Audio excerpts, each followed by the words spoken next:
So yun mga Cubs, tuturo ko sa inyo kung paano mag-process ng lisensya natin na non-pro to pro license.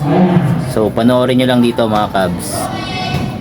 So yun mga Cubs, dalawang requirements ang kailangan natin pag kumuha tayo ng professional driver's license natin. So ang kailangan dyan is number 1 yung non-pro driver's license natin, at pangalawa is yung TIN ID number natin.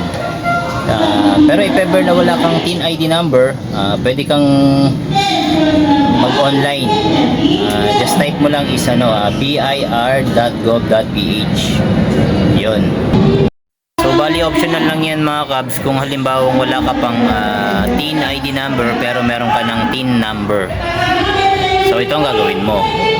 So pag na-type mo na yon yung BIR, may lalabas dyan e-services. So click mo lang siya, and then pag natapos mo siyang i-click, may antayin mo lang, may lalabas na robot dyan sa kanan. Yan. Pag lumabas yung robot na yan sa kanan, click mo lang yan, and then lalabas dyan is yung kung anong isa-select mo na language is kung English or Filipino. So nabahala kung ano yung select mo dyan. So pagkatapos mo nang maklik yan, lalabas dyan kung ano yung mga pagpipilian. So ang hahanapin mo dyan is yung RDO Finder. Yan. Pag nakita mo na yung RDO Finder, scroll down mo lang, tapos meron na naman dyan. Pipili ka lang dyan, click mo lang, RDO Finder pa rin ang piliin mo.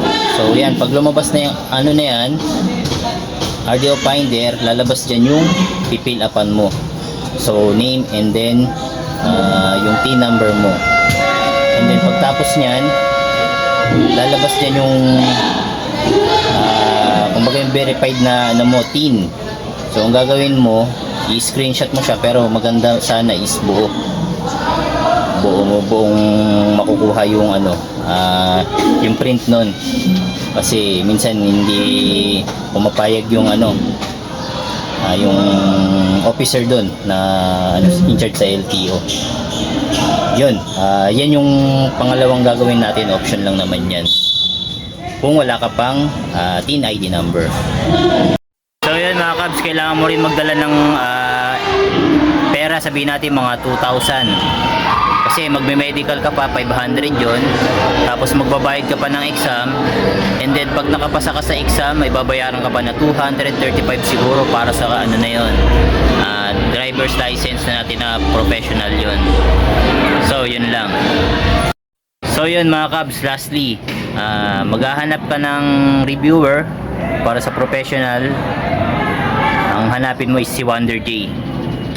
Sobrang solid nun. Doon ako nakakita ng mga reviewers na lumabas doon sa exam. So the best yun, doon ka. And then yung mga hand sign, kailangan sana all. sabisaduhin mo rin yun, itong mga hand sign na yan. Yan. So yun lang mga Cubs, thank you. Comment lang kayo kung may mga tanong ka or kayo, para masagot natin dyan sa comment section. Yun lang, bye bye.